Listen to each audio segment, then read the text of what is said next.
Like I said, it'll be real informal. I'll just ask the first question here, and y'all have added afterwards. But Brad, just sort of give us an overview of what you're trying to do today and what you've done so far. Okay. Yeah, we've come up today to do a little testing. Got it's a Craftsman truck that we modified, and I race some. I run late model stock cars. I also race in the NASA SCCA type road racing series. Run late models, run Thunder Roadsters, and next year I'm going to run Super Unlimited in that series. And so we just built this truck. Young man Brian Ogle out of Asheville, along with Andy Petrie and Jeff Swan, built this truck for me, and they built race cars for me before, and we thought this would be a good opportunity to come up. It's got it's a little more horsepower than I'm used to. I'm used to running super late models, which is roughly 600 horsepower. This thing makes close to 800, so just wanted to get a little bit of a feel of the power, curve coming up off the corners and stuff like that, and run some laps. And it's been good so far. We've gotten below 22 seconds, and I've only been out a couple of times, so that's pretty decent getting around here. And trying not to knock the fenders off of it, but just have a good time and get used to it. So that's what we're doing here. Maybe talk a little bit about what y'all have to do to modify the truck so you can get in it. Yeah, if you look at these, at a Craftsman truck, and I think, personally, that's just my opinion, all these trucks should be modified like mine, just simply because of the room. There's ample room in the cab of these trucks, just simply because of the bed. You can go back basically as far as you need to go if you move the oil cooler. And so we took the oil cooler and took it from behind the seat. In a race car, the oil cooler typically sits right behind your seat. And we moved it up into to the right front corner of the truck and made a shroud for it and moved that seat and cab back about 14 inches and got the thing to where it fits the template geometry wise. And if you look at it, it's really hard to tell that it's, until you see my big rear end get in it, that it's that big. But we modified it, and it's really stable. It's a good stable platform, and right now it doesn't have any lead in it, which that doesn't make a whole lot to you guys, but the balance is real good considering it's been modified like that. So you can run in the SCCA and also NASA in their Super Unlimited. You can run basically any configuration of race car, just as long as it meets up to safety requirements and those types of things. So I'm going to take that truck out and see if we can win some races in it. Questions? Ken? You've been running a lot of different cars for quite a while now. When did you really get start as not so much just a car owner, but also a race car driver? Yeah, I've been racing a little bit, just here and there. I've run late models at Old Tri-County, which is no longer there, Hickory, Myrtle Beach, as you know, I raced at Myrtle Beach a few years ago. It's probably been over the past 8 or 9 years. I've raced more. I've always raced. I used to race go-karts, believe it or not, this long, tall body. Going back 10, 15 years ago. And then I raced in the Thunder Roadsters and did some stuff with 600 racing over the past decade. And so I've raced quite a while and always dabbled in it. I've just never been able to run any full series because of doing my basketball stuff or doing TV for basketball, or now doing my racing stuff. And on a race team as well. On the 47 car, Bobby Labonte drives for myself and my partners Tad and Jody Geschecter, and so just not a whole lot of time to go and do the fun stuff that I like to do, which is racing. Did you actually race any while you were playing in the NBA? No, I did not. I never did. Larry Nance was a teammate when I played in Cleveland, and he was running some in the old IHRA drag race series. So, believe it or not, we used to go to Norwalk quite a bit, and Bill Bader, who runs Norwalk, we would rent the track and go spend the day there and test. And I've made a ton of passes in pro stock cars, run pro modified a little bit, and those types of things, but never got to run any short track stuff when I was playing basketball. My coach, Lenny Wilkins, knew of my affinity for racing, and it was part of my contract. I couldn't race, so they nailed me down pretty well. I think it's in Denny Hamlin's contract. He doesn't play basketball. Yeah, so. exactly. Yeah, he needs to stay away from that. What about Dean Smith? Did he know about your affinity for Yeah, he does. He and Coach Williams both, and they know I love racing ever since I was a kid. And I went to North Carolina, and I wore the number 43 in high school and as a youngster in every sport I played. And when I got to North Carolina, I told Coach Smith I wanted 43 because my hero was Richard Petty.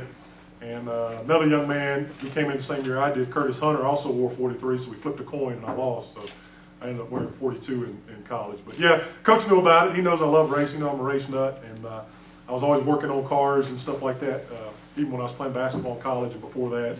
I always had busted knuckles and cut up hands and stuff like that. He just could not figure it out. So, Do they have any appreciation for it at all, or do they just think? yeah, I mean, being from the state of North Carolina, period. Sure. You know, I kid people all the time. I tell everybody our state bird is NASCAR and basketball, college basketball. So both of those sports are huge, and that's what's been just great for me. You know, having grown up in the state of North Carolina and being privy to having great college basketball at my doorstep and racing at my doorstep. I've just been fortunate to dabble in both, so it's been a blessing. What made you pick Martinsville? Well, I wanted to go somewhere a little bit bigger. We usually, a lot of times we go to Greenville and places like that. I wanted somewhere that was had a little bit of banking to it, so I could see how the car loads just a little bit. I didn't want to go to Bristol where it's, tremendous loads and things like that, because, like I said, I've never been in it. So this is a great track. I think the biggest thing for Andy Petrie and I was the last race here. I thought was the best race we had all year, including the Homestead race, which was great, watching Tony and Carl battle. But that race we had here, the last race we had here, was the best race we had all season long. And when we left here, Andy's like, man, we got to bring our stuff back here and run some laps. This place is just cool. So, like I said, we go to Bristol a lot. Been to Bristol quite a bit. My late model and tested, but wanted to come up here and run somewhere that we really had a passion for after leaving last time around. Does the history of the track and the circuit play any part in that? Yeah, as I think back to Martinsville, for me, the guys who were my heroes growing up raced here, raced really well here. Guys like Bob Presley, Jack Ingram, Sam Ard. I know all those guys and grew up around them. Those were my heroes as I was a little kid. My little hometown, I'm from a little town of Black Mountain, North Carolina. We would get up every morning and read our newspaper, our little local newspaper, when we got it a couple times a week. And the stories weren't really about the stick and ball things. It was about Jack Ingram, who's our hometown hero, or Bob Presley, who won over 600, late model stock races. So, and those were my dad's buddies, and so I was always hanging around those guys. And Jack Ingram's still one of my great buddies to this day. So, knowing what they had done here and the history of this place, I've been here 1,000 times watching races as a fan, as a kid, and obviously working here and bringing my race team here to race. So, having an affinity for this place because it's special. What's it like driving on a track that your heroes drove on? Oh, it's awesome. I mean, I've been really fortunate. I've run a lot of tracks. I've run a couple hundred laps in a cup car at Daytona, and I've run 600-700 laps at Atlanta and Charlotte. But to come here, I love short track racing. I think all of us grow to love the big stuff, but we all grew up with the short tracks. That's where we all started going on Friday and Saturday night. When you come to a short track like this place or Bristol, it brings back a lot of memories of watching the guys who we really consider great battle it out on Saturday night, under the lights. So it's a treat to be here, no doubt about it. We do have an open test session 2 weeks before our late model race. You need to work that and a late model race into your schedule next year. I talked to Denny Hamlin this year, and he invited me to come out and race this year, and I had some obligations for ESPN, couldn't do it. So I'm trying to get it on my schedule for this year because I want to come win that thing. I want to come win that Denny Hamlin late model race. How much does a test session like this help you as far as prepping for television? It does help. Get just the biggest thing is on a cold day like today when the track doesn't have a ton of grip. You really got to chase the vehicle all over the place. So you get to find out some really interesting things. And for me, like watching a guy like Tony Stewart that last race, run the car, put the car high, put the car low, put the car in odd angles. That is the hardest thing in all of racing to do. We usually set our race cars up and we can run one spot really well and maybe another spot halfway decently. So I was thinking about that earlier. I was out there running and I missed the corner here. And I floated up real high coming off the corner, but there was still enough room that I could get the truck to turn. So that made me think about those guys. When you run in here too wide, sometimes try to get 3 wide on this little racetrack. It does. It helps as far as when I go back and talk about it. And I was kidding the guys this year because I wrecked a late model at Bristol a couple of years ago, real bad, blew a right front tire and knocked the wall down. And so I know what that feels like. And that's not something I want to experience again. But yeah, it does help. It does help. But going back a little bit, if I could, you brought up Larry Nance. Yeah. Anytime in the locker room you say, Larry, leave the drag strip alone, come to the oval. Oh, I try all the time. He calls it round and round toilet bowl racing. So he's funny. When we were riding down the road, and I never noticed it. We were riding down the road one day, and we were going over to a buddy of ours, Mark Powell, who used to drive a pro stock dragster. Anyway, we're riding, and I'm driving around the corner. And he said, I can tell you drive stock cars. I'm like, why? He said, every time we go through a corner in this truck, you hit the accelerator, you pick up the pace. He says, man, slow down. So he's always teasing me. No, he likes that super high speed stuff. He wants to run 230 and 40 miles an hour. So I'm trying to get him to come out and spend a little more time with him. I hope to get to go racing with Larry. We try to work on some stuff for some NHRA stuff for next year, along with Tom Hammonds as well. Trying to help those guys through my program get up and going, and so maybe see us doing a little pro stock drag racing stuff here in the near future. Ken? You had said that, talking a little earlier, you said that you're hoping to go out to Myrtle Beach next year and run that truck race out there. How does your truck that you're running today compare to one of the super trucks that they run at Myrtle Beach and in the southeast like that? Yeah, obviously the cab would be a lot smaller, but there is a lot of room in those trucks, and a lot less horsepower, obviously. That's a great racetrack, and ran there 3 years ago. Ran the late model race there and had a blast doing it. But I loved watching the truck race, and I'm gonna go back next year. I want to run that truck race. That'd be fun. Where'd you finish down there? I finished second. He was there. I got spun on opening lap. Qualified seventh. There was about 30 cars. Qualified pretty well, and I got spun on opening lap. Guy got into me. I had to go to the back of the field, and I worked my way back up through there, picked a few of them off, and got to third. And we finished the flag. The guy who won the race had a big motor, which I could tell because he was just dogging us. I ended up finishing second, but it was a good weekend for me. Paul? Was wondering if you knew that J.R. Reed, he's an assistant coach at the local community college here. Yeah, I didn't know he was coaching here. I knew he was coaching. That's good to hear. JR is a great player at North Carolina, had a great pro career.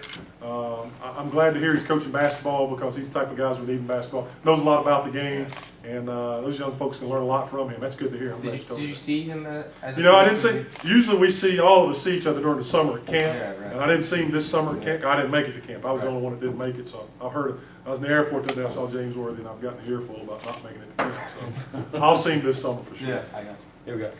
Explain to us, what's it like for you to climb inside of a race car? I mean, we know yours is a little bit bigger, but I mean, it's still got to be hard to get in that thing. No, it's really not. I mean, I never think about it. I guess I'm so big and so tall. Everyday life for me is how I see it. I never realize or am aware of my height until someone says something to me about it. I just don't think about it. Ducking through a doorway is just a normal thing for me. So I've been getting in and out of race cars for 30 years. So I don't even if it's smaller than like a little late model, I get in. That truck that Andy's got right there, I've driven that truck at Greenville. So I just get there and go. I guess I'm still young enough that I'm not too stiff. That doesn't hurt too bad. So I don't think about it. Can you buy your fire suits off the rack? No, I can't buy anything off the rack. That's the problem. So the folks over at Impact have been great to me, and Simpson, and they make my stuff. They made me some 17 sloggers here. So. Okay. Any interest in running a truck series race here at some point? Well, I think that for me, the problem is just obviously my age and experience level is just, it'd be too hard.